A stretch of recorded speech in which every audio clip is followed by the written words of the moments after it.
নমস্কার,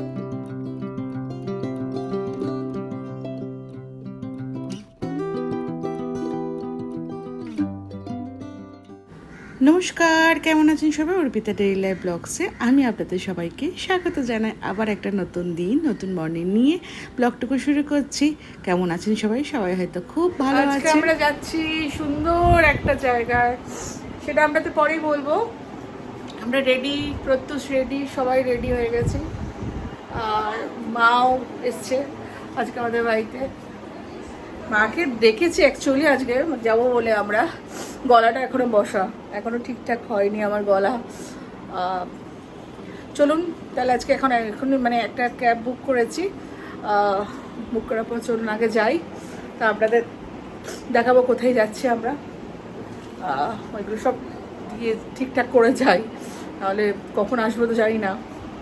চলুন বেরিয়ে পড়ি আমরা, সাথে থাকবেন আমাদের সাথে। আদা মা এসো, এই যে মাকে কীভাবে সাজিয়েছি। চলুন তাহলে, ঠিক আছে। আর প্রত্যুষ এখন কি বলবো, দাঁড়া ওখানটা দেখি কি করছিলিস। ঠিক ছিল, এসে বন্ধ করেছো? ঠিক আছে চলো। চলুন নিচে চলে এসেছি। আর ও দেখুন না মায়ের ব্যাগটা নিয়ে এদিক ওদিক করছে। মা ওকে বলেছে তুই বাবা ব্যাগটা ধরে তো ধরবি, তাও ও বলছে ঠিক আছে আমি ধরছি দিদা, তুমি আসো। মা গেট টেট সব বন্ধ করছে ওপরে। আমি সবসময় ভুলে যাই বলে এবার মনে করে নিজে সব বন্ধ করে আসছে। মানে তাড়াহুড়োর টাইম থাকে প্রথমত, আর দ্বিতীয়ত কী বলতো আনন্দেতে না সব ভুলে যায়। আর ওখানে প্রত্যুষ দেয় কী দেখছি জানেন, একটা পাখি মানে শালিক পাখি একটা ব্যাংকে নিয়ে এদিক ওদিক মানে তার সার্জারি করছে, সেটা দেখে হা করতে থাকছে। চলুন যাই হোক, ও তরমি করে। গাড়িটা এসে গেছে, চলুন আমরা আবার যাই। আমাকে জিজ্ঞেস করছে যে মা তুমি কী গাড়ি, তোমার গাড়ি তো এটা, তুমি বুক করেছো তো, এটাই জিজ্ঞেস করছিল আমাকে। চলুন তাহলে আগে যাওয়া যাক। আর কোথায় যাচ্ছি অবশ্য আপনারা সবাই বুঝতেই পেরেছেন, ছবিগুলো আমি আগেই পোস্ট করেছি। আমরা আজকে যাচ্ছি নৈহাটি বড়মার মন্দিরে। অনেক দিন ধরে যাবো ভাবছিলাম, কিন্তু মা না ডাকলে হয়তো যাওয়া হতো না। হয়তো আমাদের ডেকেছে বলে আজকে সহপরিবার মিলে যাচ্ছি। সহপরিবারের মধ্যে আমি, আমার ভাই, মা আর আমার ছেলে। সামনে বাবুর মানে প্রত্যুষের জন্মদিনও আছে, তাই ভাবলাম আগে ভাগে মায়ের একটু দর্শন করে আসি আর আশীর্বাদটুকু নিয়ে আসি। চলুন তাহলে যাওয়া যাক, তারপর আস্তে আস্তে আপনাদের সঙ্গে সব শেয়ার করছি, ঠিক আছে?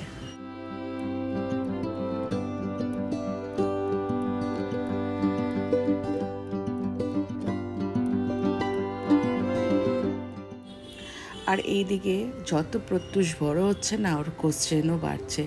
কেন যাচ্ছি মা, ওখানে কি মাহাত্ম্য আছে, ওখানে কি জন্যে যেতে হবে মা, কত দূর মা, এত কোশ্চেন করছে না কি বলবো। সারাক্ষণ সারা গাড়িটাতে ও কোশ্চেন করতে করতে যাচ্ছি।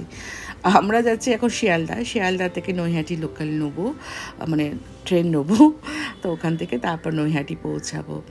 তা ওইভাবেই যাবো, কেন ওটাই হয়তো শর্টকাটে আমরা যেতে পারবো বা তাড়াতাড়ি যেতে পারবো।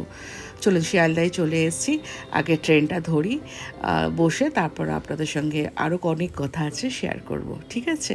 এখানে মা টিকিট কাটতে এসছে, টিকিটের জায়গাটা মোটামুটি খালি ছিল, কিন্তু খুব কম আমি শিয়ালদা স্টেশনে এসেছি।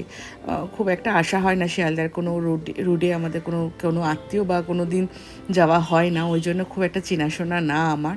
হাওড়াটা খুব একটা সরবরাহ আমার কাছে, কিন্তু শিয়ালদাটা খুব মানে আমার কাছে খুব ভয়ের জায়গা বলতে পারেন, যাইটাই না তো। আর এখানে দাঁড়িয়ে দাঁড়িয়ে সব কিছু ভাবছিলাম যে হয়তো মা ডেকেছে বলে আজকে আমরা সবাই মিলে যেতে পারছি। কেন সবাই কাছে শুনতাম যে নৈহাটি বড় মার কাছে গেছে, পুজো দিয়েছে, অনেক মনোকামনা জানিয়েছে। তা আজকেও ভাবলাম যে আমিও একটু ওখানে গিয়ে আমার সব মনোকামনাগুলো জানিয়ে আসি, কষ্ট দুঃখগুলো আমাদেরও মোছাক মা। এই নিয়েই আজকে সব কিছু যাওয়া, আর ছেলেকে নিয়ে। আর ছেলে সব ভালো যেন হোক, আর পড়াশোনাটার যেন খুব ভালো হয়, একটু ঠান্ডা করুক, আমার আর কিছু চাই না। চলুন তাহলে।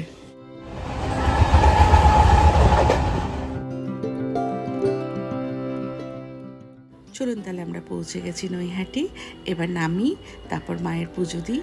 আর কিভাবে দিতে হবে না দিতে হবে সেগুলো তো কোনো কিছু জানতাম না, তা ওইগুলো সব দেখে শুনে ভালো করে পুজো দিয়ে মায়ের, তারপর দেখা যাক কী করা যাক করা যাক।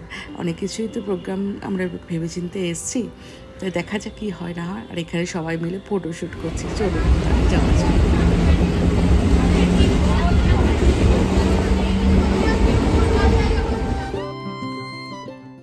যতটা ভেবেছিলাম যে ভয় ভয় আসছিলাম যে অনেক ভিড় হবে, কি করে যাব, কি করে পুজো দেবো, কখন আসবো, অনেক রকম কোশ্চেন মনের মধ্যে চলছিল। কিন্তু যেহেতু আজকে প্রচণ্ড পরিমাণে বৃষ্টি হচ্ছিল বলে খালি খালিই ছিল, আর ঠিক দিনেই এসেছি। একটু ভিজলে কি হয়েছে, মায়ের পুজোটা তো ভালো মতো দিতে পারবো, তাই কি না? তাই এখানে এত বৃষ্টি হচ্ছিল কি বলবো আপনাদের। বৃষ্টি কত এখানে আজকে, দেখি প্রচন্ড বৃষ্টি হচ্ছে। হ্যাঁ হ্যাঁ দেখে গেছি,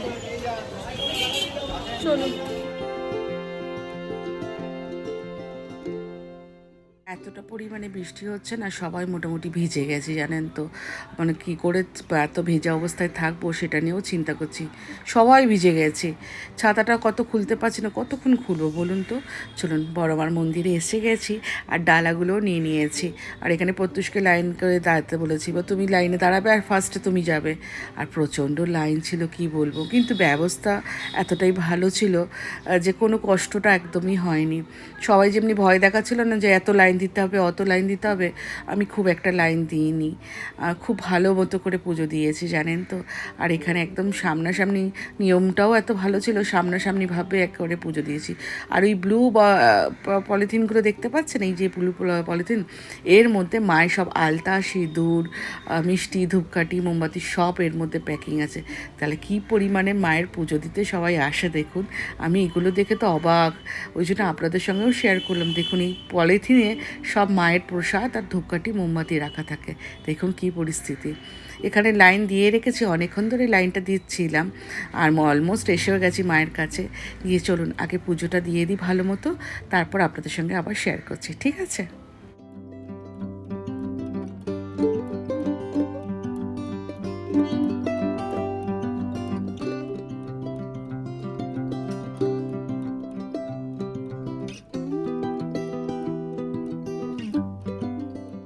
চলুন, খুব সুন্দরভাবে পুজো দিয়েছি, নাম গোত্র দিয়ে আমার সব ঠাকুরমশাইরা পুজো দিয়ে দিয়েছে। আর একটুখানি ভাবুক হয়ে গেছিলাম, মায়ের কাছে গেছিলাম, অনেক কষ্টের কথা, অনেক মনোকামনা তো জানিয়ে দিলাম মাকে, যেন সব কিছু আশা পূর্ণ করে মা। সব কিছু না হলেও কিছু কিছু যেন আশা মা আমাদের পূর্ণ করে দিক যেন, এইটুখানি। আর একজন দেখুন এত গরমে ঘেমেছে আর এত ভিড়ের মধ্যে গেছে বলে হাত পা ব্যথা করছে, বলছে আমাকে একটা জায়গায় বসাও। কোথায় বসাও বলুন? আমি বলছি আগে এসছো যখন সব কিছু ঠিকঠাক করে দেখে নিই। আর এখানে জোয়ার আসছে, তা দেখবো, চলুন সবাই মিলে। পুজো ভালো মতো দিয়েছি আর সব ভালো মতো হয়ে গেছে। অতিরিক্ত বৃষ্টির মধ্যে ভিজেছি সবাই মিলে আমরা। চলুন তাহলে দেখি আমরা কীভাবে বান আসছে, সবাই বলছে, দেখি কেমন লাগে। প্রত্যুষ প্রচণ্ড ক্লান্ত, প্রচণ্ড পরিমাণে ক্লান্ত।